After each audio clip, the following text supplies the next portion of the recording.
Have you ever stood in your kitchen, looked at your child across the counter, and realized that despite being 6 feet apart, you are standing on different continents? You try to bridge the gap. You throw out a few parental questions, thinking you're connecting, but in your child's mind, every time you speak, a brick is being laid, slowly, methodically, until an invisible wall stands between you, and you can no longer see the person they are becoming. We blame puberty or hormones, but the truth is more haunting. A child doesn't just wake up one day and decide to be silent. We unknowingly teach them that vulnerability is a bad investment.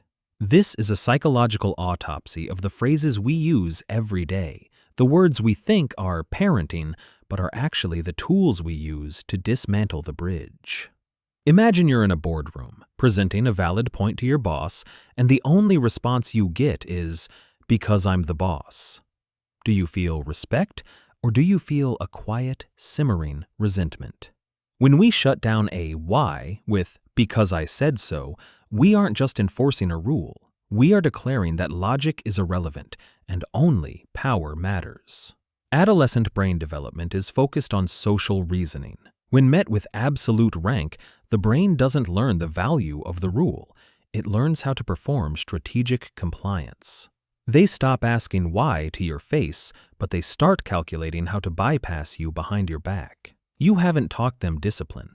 You've taught them that the loudest voice wins. In Western culture, we might not always say, "Look at the neighbor's kid," but we say it through the lens of perfectionism. Why is your brother able to handle this and you aren't?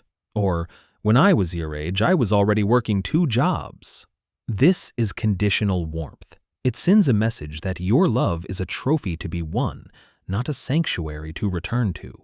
When we compare a child's internal struggle to someone else's external success, the child learns a devastating lesson. My authentic self is a disappointment. Only my performance matters.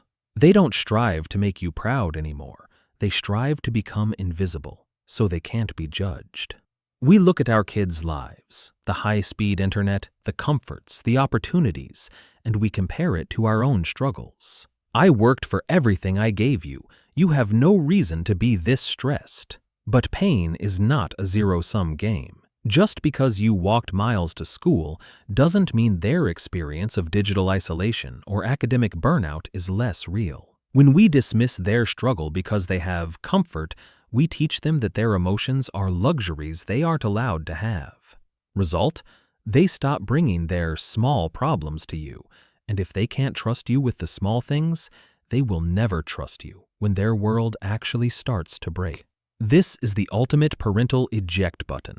We trade a moment of genuine explanation now for a promise of wisdom 20 years later.